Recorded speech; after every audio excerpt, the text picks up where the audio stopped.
Thanks for listening to DIY for Business. It's Russ and Greg with you. Greg, how's it going? It's going really good. How about yourself? Yeah, I'm doing all right. You know what though? I feel like I should call you Uncle Greg. This whole podcast thing. My wife and I over the weekend, because you followed my wife on Instagram. Yes. And you followed her with your Uncle Greg account. So, I did. She goes, "Oh, hey, Greg followed me." And she goes, "Well, Uncle Greg followed me." It's taken off, man. The whole podcast and the Uncle Greg title is all over the place. It's blowing up, man. It is funny when I go to the pickleball courts now, people do call me Uncle Greg. Well, there you go. It's interesting because there's some guys out there that are in their 70s and they go, "Hey, Uncle Greg." I'm like, oh my gosh. You're everybody's uncle. You gotta love it. I am everybody's uncle. Yeah. Nice. Well, okay, and you guys are doing great with the production of the podcast. That's coming along great. That's out there. You've got the website that's out there, and of course all the social media. So you guys are doing it right, which is not always easy, right? Like getting the whole digital side of things, the digital marketing side. It is very challenging. It is very challenging. Easy. Luckily, we've had good advice. And we're always looking for more advice to improve because, we're definitely not experts when it comes to all of that. Exactly. So, and today, I mean, people listening to this, there's probably not a whole lot of experts listening to this. So getting some advice would be helpful. So today, yes, TJ Murphy from Height Digital up in Bend, Oregon. TJ, thanks for joining us. Hey, it's great to be here, guys. Glad I actually have light and power this time around. Yeah, well, so that's the thing. Like we've tried to do this interview 10 times now. No, I don't know, a couple times now, and we've had some issues. We had a little scheduling issue, and then we had no power. Like we get on with TJ, and his lights are out. But the third time's the charm, guys. The third time's going to work. Exactly. Yeah, we got it this time around. This is all going to work. If I knew, though, I mean, if we would have scheduled this over the summer, I was just up in Bend over the summer, which is a fantastic place, by the way. It is a fantastic place. I love living here. It really fuels all my passions. So, if you're ever out this way, we'll have to grab a beer. We'll go to Crux Brewery. I love that place. My favorite brewery in town. That was a fun one. Oh, my goodness. Now you guys got me interested. Now I'm going to have to make a trip. We're bonded now, Russ. Exactly. Now Google that place, man. It's good. I hit up I think 4 breweries up there. I was only up there for a day. No, I'm just kidding. I was. We used to be the brewery capital of the U.S. I don't think we hold the title any longer, but there used to be more breweries per capita here than anywhere else in the country. We have 35 breweries for population of 150,000 or something. Yeah. So it's crazy the amount. Like you're just walking down the street and you see one, and then another one, and then another one. It's a beautiful thing. So, are there more Starbucks or are there more breweries? There's more breweries than Starbucks. Yeah. Well, although, you know what? There's a lot of great coffee up there. There's a lot of really cool local coffee places that do beat Starbucks. I will tell you. Yeah. We have a few Starbucks, but there's definitely the craft scene reigns supreme. So people are definitely snobby about their beer, but also their coffee. So they tend to frequent the local shops more than also food trucks, right? There's a lot of food trucks. Big food truck scene. Man, actually at Crux, there was a taco truck that was there, and it was amazing. So I would go back just for the taco truck, let alone the beer. El Santo tacos, they're some of the best in town. See, there you go. TJ, did you grow up in the area, or how did you get to Bend? Tell us a little bit about your story. Yeah, so I grew up actually 3 hours south of here in a small town called Ashland, which is the first town you'll hit as you're coming over the I-5 border from California, known for the Oregon Shakespeare Oregon Shakespeare Festival, Southern Oregon University, really small town. So I grew up out in the woods.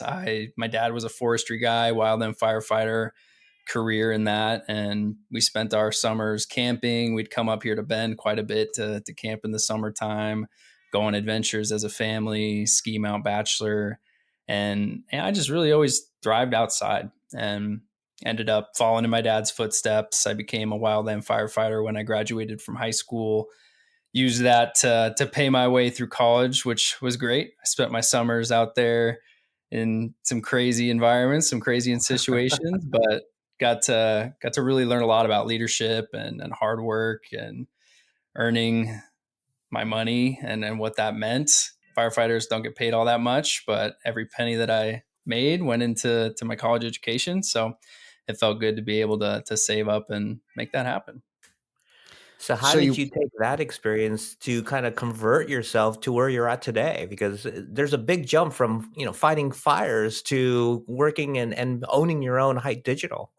Yeah, no, you've got that right for sure. I never really growing up, like my parents were not entrepreneurial types. I didn't have a lot of that, motivation. I never thought I would start a business early on, but I went to the University of Oregon. I studied marketing for whatever that's worth. And unfortunately, they don't really teach you a lot of what you need to know in the digital marketing world today in the classroom at university, at least not when I was there. But I learned a lot about communication and collaboration and public speaking, all that kind of good stuff. But I started my career kind of following my girlfriend. She moved down to the Bay Area and started a job at a startup down there. And so I followed her and I wanted to start my career as a marketing consultant.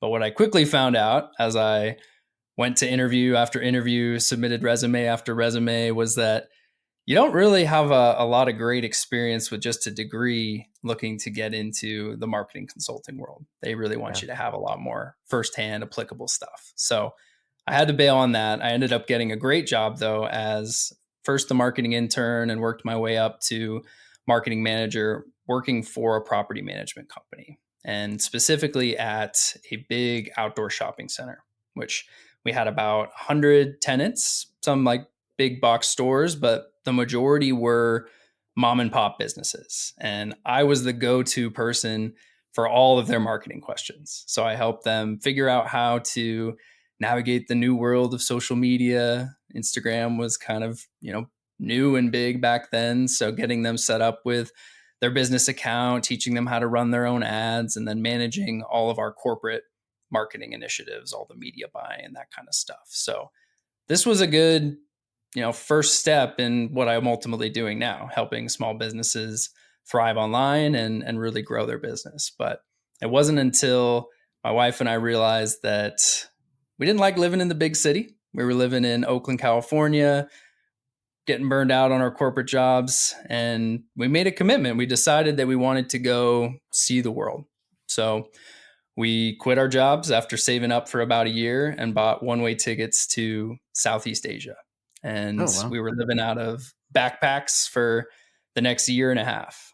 And throughout that time, I met all of these amazing people, these digital nomads, people that were starting and scaling businesses from their laptops, living in exotic places, investing in cryptocurrency, which I wish I'd listened to at the time, although it's not doing so well now. But back then could have made some serious money. And I really saw the freedom that they had and wanted that for myself. And so I got to thinking. I talked to a few of my mentors at the time and decided that I wanted to start a marketing agency and combine the skills that I'd acquired through school, through my career, short career, working at this marketing job for the property management company, helping small businesses, and start something that would really allow me to give back to my community. I wanted to focus initially in Ashland, where I had a great network of people and business owners that I knew I could help. And we've been growing it ever since. Now we serve businesses coast to coast, and I've merged with Hite Digital from the first company I started, eThrive Marketing, and it's been a great move.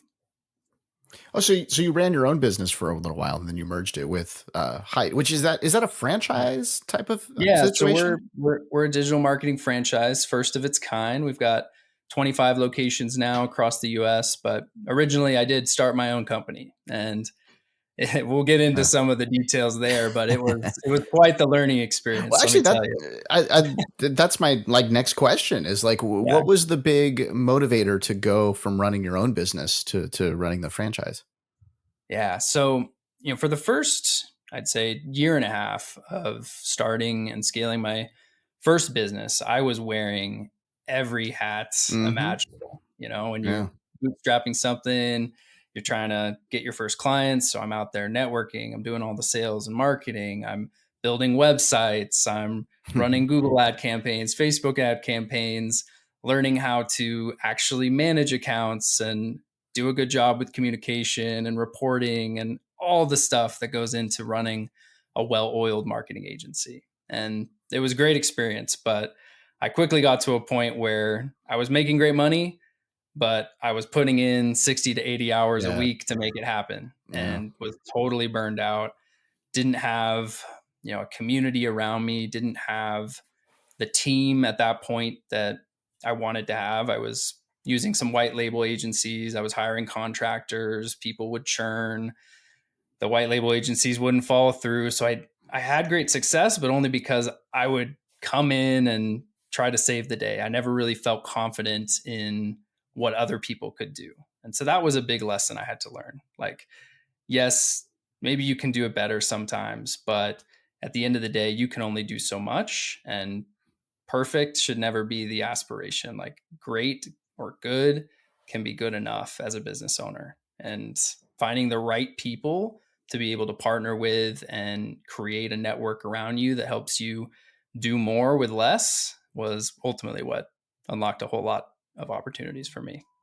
Nice. Yeah, that is like something, that it took me a while to realize, of like when I was running my business, it was like, wow, I finally at one point I took my and calculated like an hourly rate, and I'm like, wow, I should just go get a job because my hourly rate is so low. I either need to get a job or I need to bring people in to help me to manage this. And I opted for that, but it was like, it was not cool to do that calculation, but it's a calculation that I think that everybody should probably do if you're running a business, like figure out like what that hourly rate is.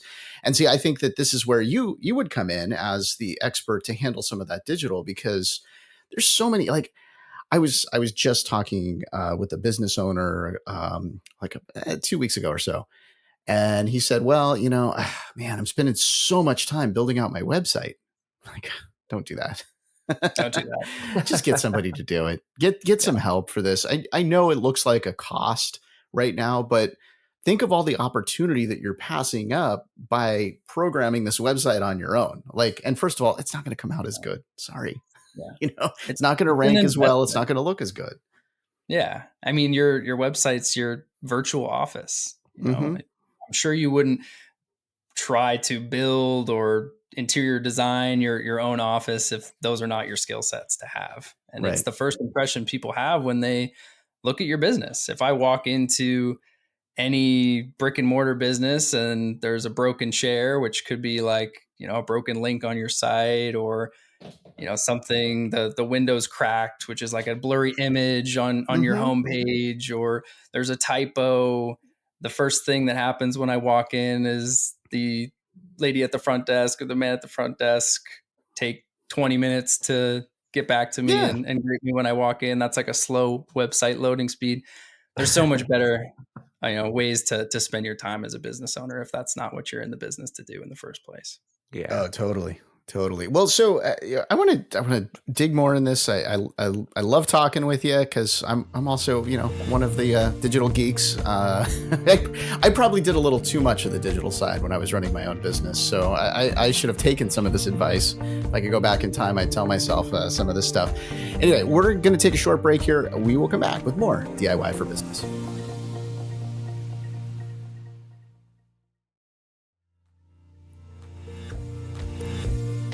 Thanks for listening and subscribing to DIY for Business, a part of the Best Business Network and Electrocast Media. It's Russ and Greg with you.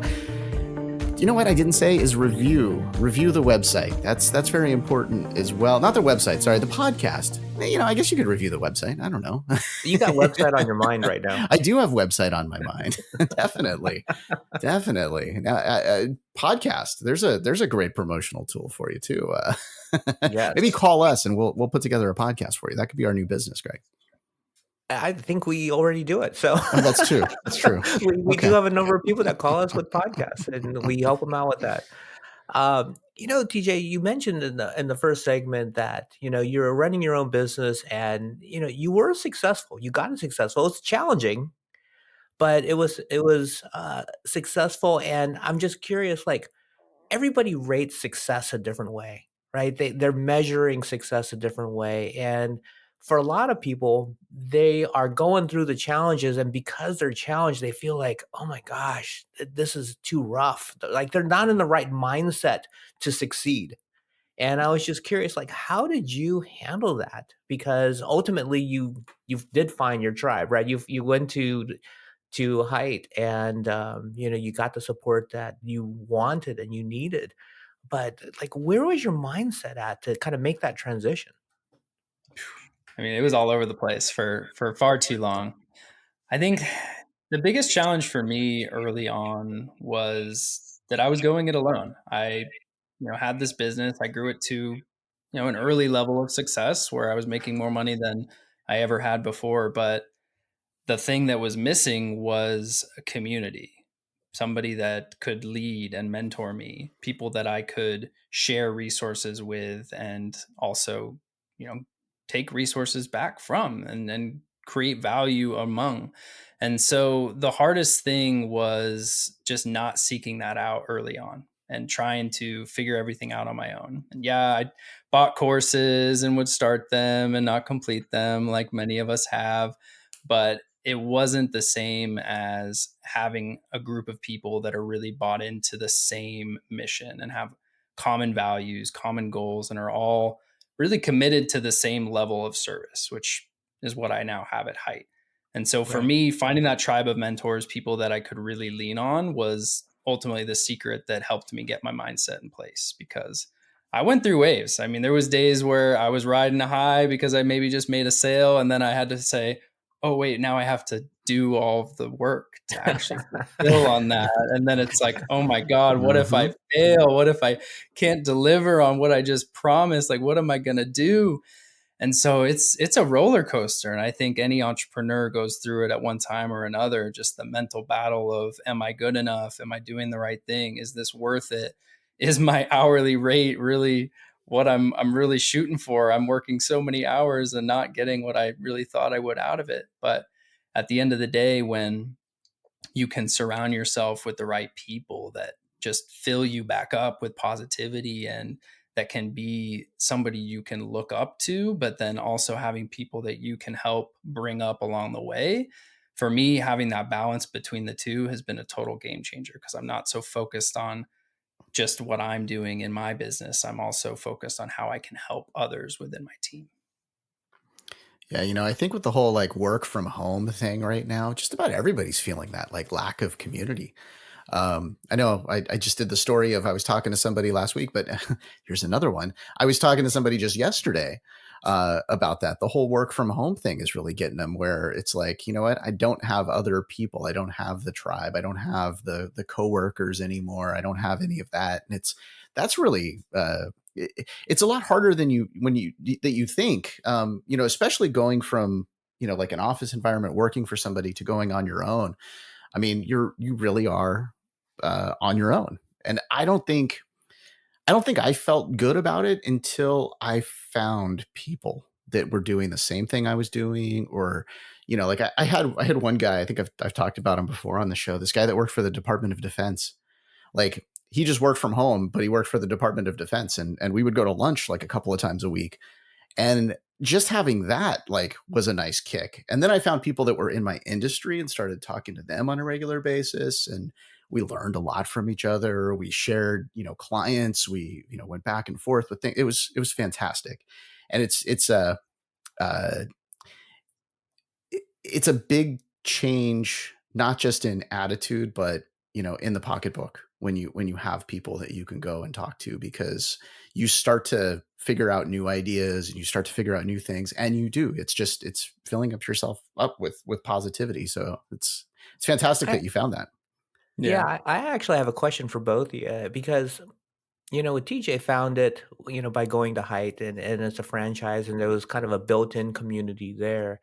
But for people that aren't going to a franchise, like, how do they find those mentors? Because that's key into what I take away from TJ's story, is he found some people he really looked up to that, helped steer the direction that he took his career. But if you're not going with a franchise, where do you find these mentors? Yeah, I think, there's tons of places you can look. I would start, locally first. Try to plug into your local chamber, Rotary, any organization that, and if we're talking about entrepreneurship anyway, any organization that has business leaders, and just start networking, start communicating with people, and also make it known that you're looking for that type of support, that you're looking for mentorship. I think one of the biggest mistakes that we make is not asking for the help that we need. And when you do ask, people want to help. It's in our human nature to give and find ways to reciprocate and provide value to others. So, those are great options locally. On social media, plugging into Facebook groups, that's something that's been really helpful for me. It doesn't have to be somebody that you meet with in person. It can be somebody that you just consume a lot of their content and you learn from them. Maybe you do develop a relationship over time and connect on Zoom or in person at some point, but you don't always have to have an actual real life relationship with someone for them to be a mentor. I have several in my life who I just consume their content religiously because it provides so much value and guidance in my life. Yeah, I just I went to bars. No, I'm just kidding. I think you went to a Up and Bend. Actually, the other buying people whiskey and they'll be your mentor. Yeah, exactly. No, it's I was going to make the joke instead that I just smoke meat in the backyard and it sends up smoke signals for people to come over and hang out with me. But no, what I did a lot of was just talking with people at events. Like I would go to whatever event and I would just meet people and just made myself where it was like, I wanted to be known as, the guy in this industry. So I would just chat with whoever it was. And, that like, I don't always love doing that, like there's times in my, like, there's times where I'm an extrovert and there's times where I'm an introvert. And in those places like there, I like to kind of absorb everything and try to figure out everything and like, look at their marketing material. So I turn more into like that mode of where I'm gathering data. So it's hard for me sometimes to go and just talk to people at events, but that's what I did a lot of. And it was my way of doing it. Greg, do you just find everybody on the pickleball court? Is that how you do it now? What's funny is that I look for mentors in areas that I don't feel as strong in. So, I feel very strong in certain areas of business or certain areas of my personal life. And then I kind of take a self-assessment. I go, okay, what areas could I use help in? And when I evaluate those areas, that's when, if it comes up in a networking situation or a Facebook group where I say, oh, I could really use some help in this area, look for people that I respect that come recommended. So then that's kind of how I find, people that I want to lean on and, get advice from. And, I think TJ might be one of those people here. Oh, really? So, yeah, I have this crazy idea that when we come back from break, I want to throw something out at TJ and see. I think he's the guy. So anyway, we're going to take a quick break, and we'll be right back with TJ Murphy of Height Digital.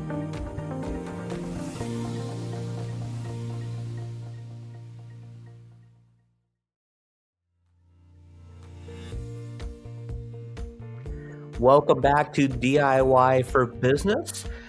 Please go to thebestbusinessnetwork.com. Take a look at all the different business podcasts that we have there. There's some fantastic shows that will help your company in a lot of different areas. And also go to Electricast for all types of podcasts, not just business. We have sports, we have comedy, we have so many different things there. So electricast.com. Before the break, I had this crazy idea that we've never done here, Russ. We've never done this on the DIY show before. So let's try something different. What do you say? All right. I'm down. Okay. So TJ, Russ and I have been talking about this pickleball podcast that we started called Third Shot. And we created a website, thirdshotpodcast.com. And I thought it'd be interesting that our audience could get an idea of what it's like when people come to you at Height Digital and you're kind of, the initial consultation, and you're seeing their website or what they're doing, trying to figure out if there's a good fit between Height Digital and their business. So I thought I'd throw it out to you and take a look at the thirdshotpodcast.com and ask us whatever questions you want to kind of give our audience an idea of what the experience is going to be like working with you. All right, putting me on the spot here. I am. That's why it's a crazy idea. So we'll see how it goes. That's great. So but I have confidence. It'll be a condensed version, but really just to kind of set the stage. What our process typically looks like is we'll go through a discovery first. So we'll have a 30-minute to 45-minute conversation where we really figure out where you're at now and where you want to go, so that we can build the bridge between the two. And we'll go in depth, really getting to know you both on your personal side. Like, what are your motivations for business? What are you trying to accomplish with these financial goals you're setting for your business? Are you trying to take more time to vacation with your family? Are you trying to hire more team members? Are you trying to sell the business someday? We really want to make sure that we have an understanding of where you're going besides just the KPIs, because that's what's important at the end of the day.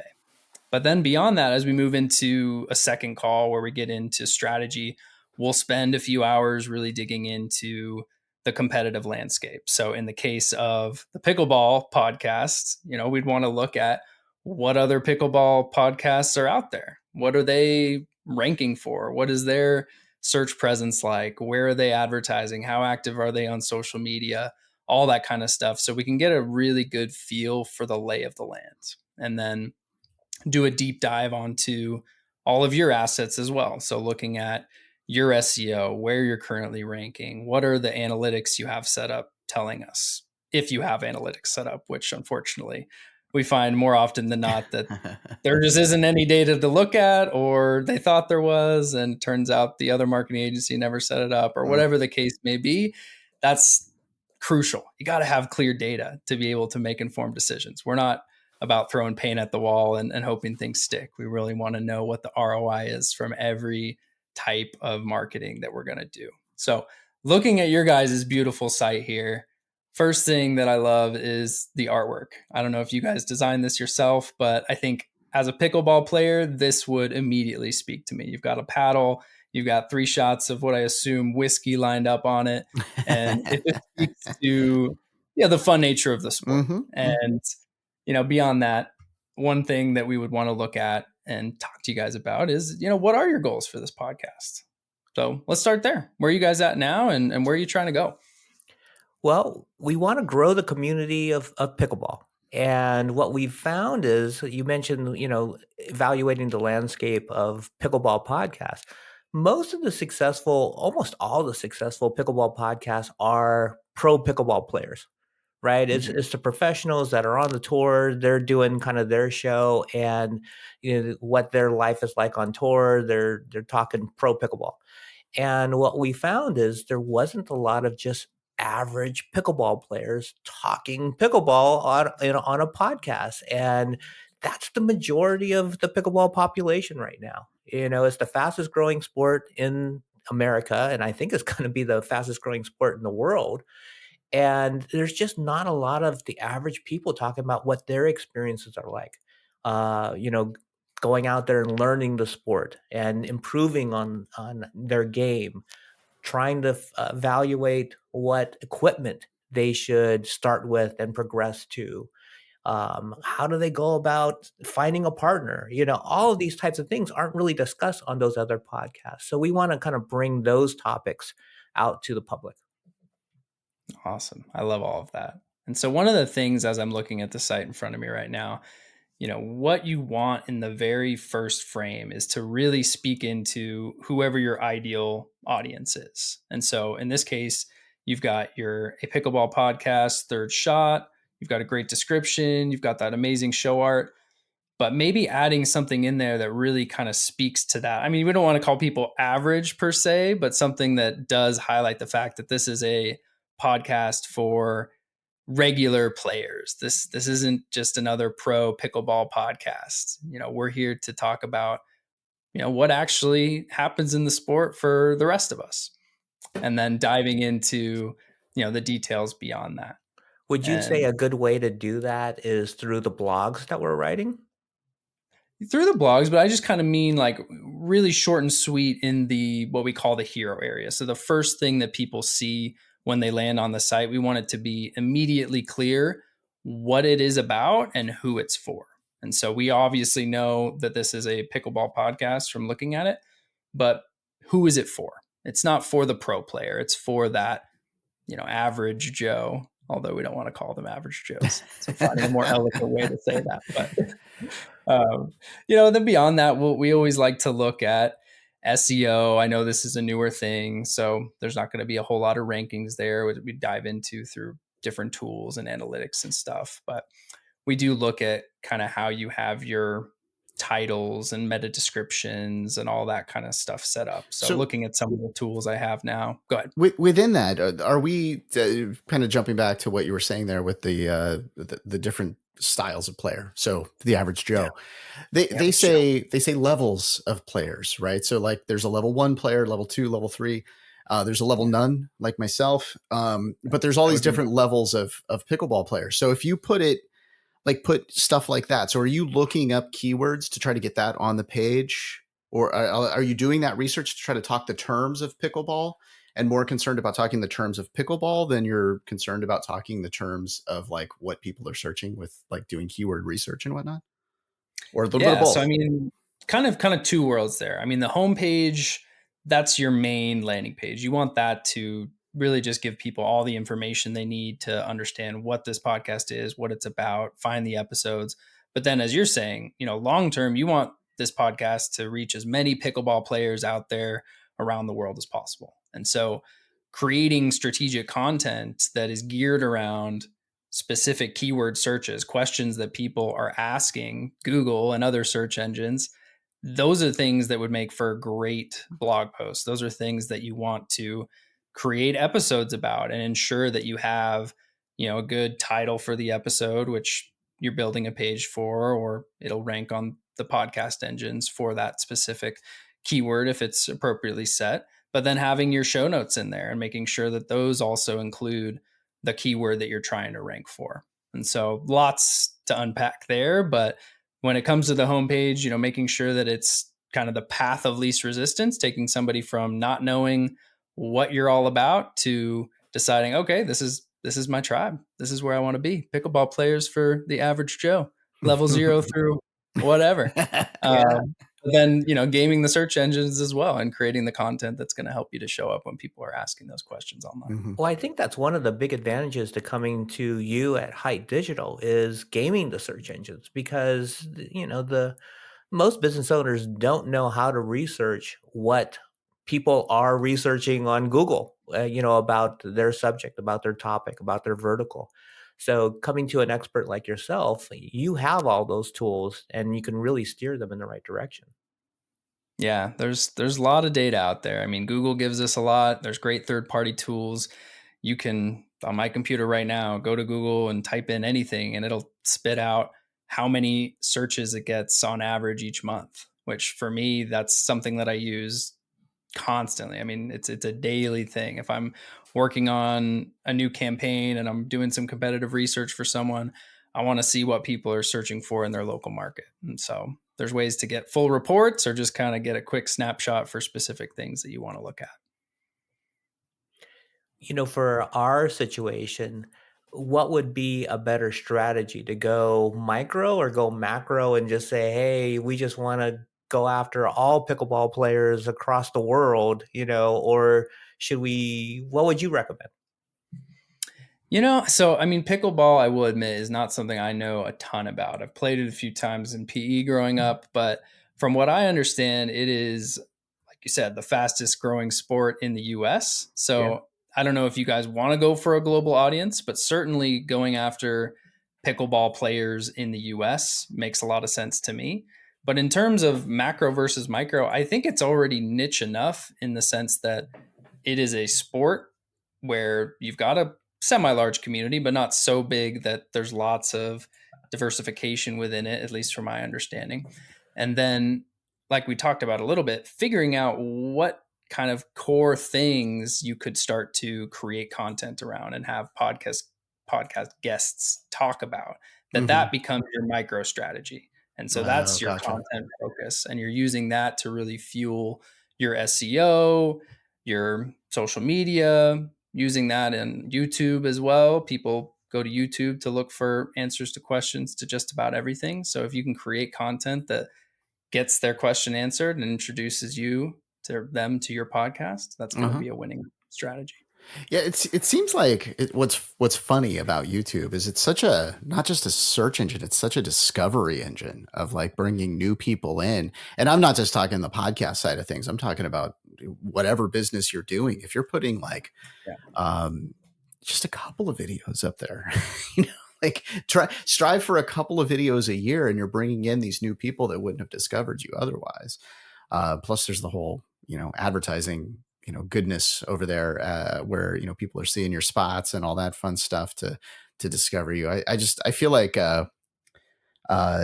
so I started my business long ago. YouTube was not really, for the first 9 years of my business, YouTube was not even around. And then for the first, couple of years of YouTube, it felt like it wasn't even around, whoever at the zoo and whatnot. But is YouTube like an effective strategy? Is that what, where do you agree with that people should be absolutely trying to do as much video as they can? Yeah. I mean, not just YouTube. I think if you haven't gotten on the video train, you're behind the ball for sure. But with YouTube, I mean, you've got long form, you've got shorts, just like Instagram Reels or, anything like that. So even for like a local business, you can create content that's geared around what your local market's searching for, what your local market's going to be interested in, and really set your brand apart from every other company that's out there. If you're putting out good, engaging content that maybe it's funny, maybe it just has character that is what your brand is all about, that's what's going to help people to remember you over the competition. And so beyond just search engines, which YouTube is the second largest search engine in the world, just having good video content that you can distribute and repurpose to create more and more content across all the platforms that are out there is a winning strategy. Well, also, I just feel like it goes back to the, it makes it where the first time they see you is not the first time they see you. The first time, like if you're a plumber, and you're walking into their home, you've already got a little bit of sense of familiarity if they've watched your YouTube video, right? They've already heard you talking. They've already seen, your mannerisms. They know you a little bit better. So they feel a little bit better about using your company. So there's that whole win as well. Yeah. No like trust factor there. Getting people to see you as a human. Yeah. Yeah. And, I feel like I've talked to so many people about digital over the years, clients and whatnot, talking about, digital. And it's like, they always want to write for the search engines. They always want to make whatever content it is, whether it's video or, whatever, they're always concerned about showing in search. And I always feel like it's just, let's be more concerned about the audience, about the people, and, search engines will follow. No, 100%. Yeah. Google's latest algorithm, biggest change in it was that they were going to start penalizing content that's just purely written to game the search engine. So if you're just keyword stuffing, if you're writing content that has no real value to the end consumer, Google's somehow created an algorithm that can sniff that out, and it can not only not rank that particular page, but it could hurt your entire site. So what we've always written for people first, but it's something that is super important if you're doing any long-term SEO. What I always thought was funny, or what I think is funny, like this is fairly recent, I can't say always, but I think it's funny that Google is utilizing AI to write ads and they're penalizing people that are using AI on their websites to write content. It's pretty silly when you think about it.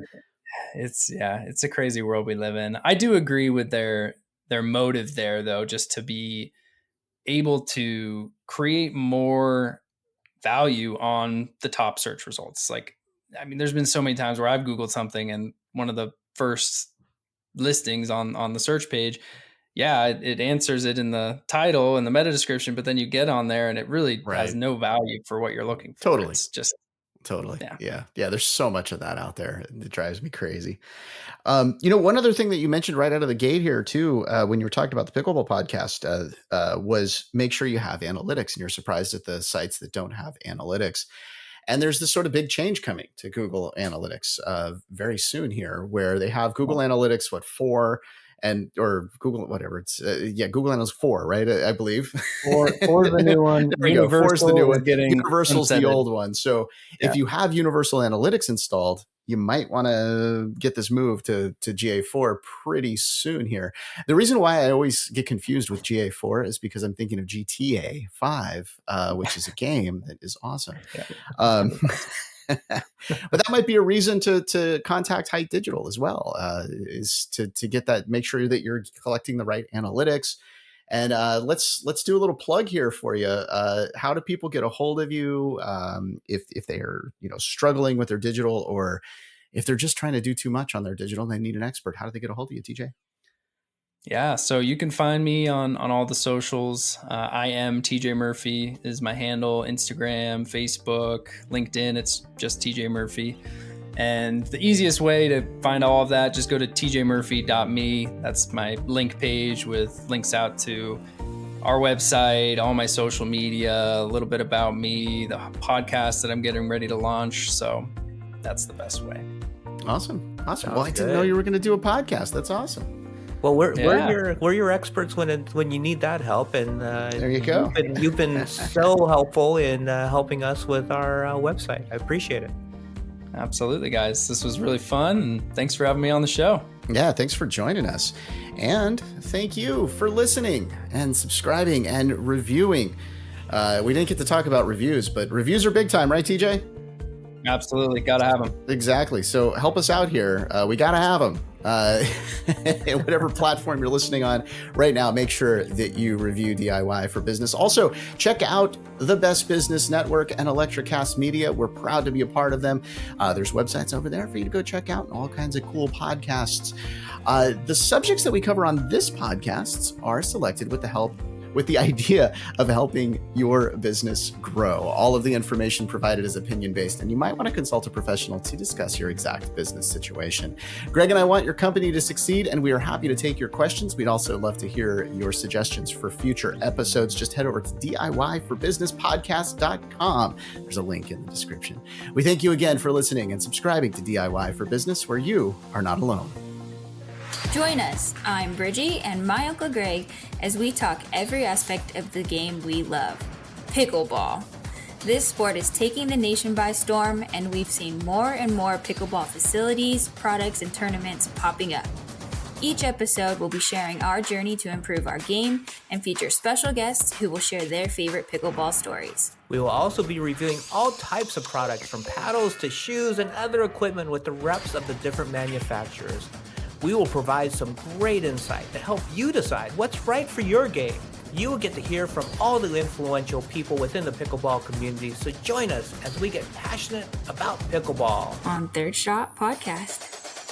I'm Iris Ichishita, mother of 2 digital natives, CEO and co-founder of Tokens Collectibles, and co-host of the Tokens podcast. Hi, I'm Jeff, father of 3 digital natives and one of your hosts of the Tokens podcast, where we cover a variety of topics. Topics such as digital collectibles, blockchain, Web3, and raising children who are digitally and financially literate. So, if you're a little crypto curious and want to dip your toe into the Web3 waters, then join us on Tokens.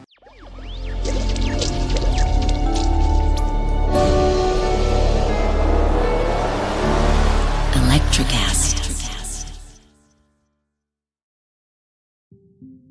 Hi, this is Megan Kane. And this is Jason Zook. And we're the hosts of Psychic Visions podcast. Have you ever experienced deja vu or wonder what life after death is like?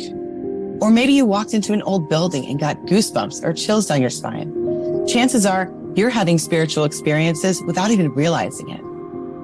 Our show will cover a variety of topics, from astral projection to UFOs, manifestation, to the power of positive thinking and even healing energy. If this resonates with you, then this is your sign from the universe to check out our show. Find us where all podcasts are available. Psychic Visions, more than meets the eye. Electrocast.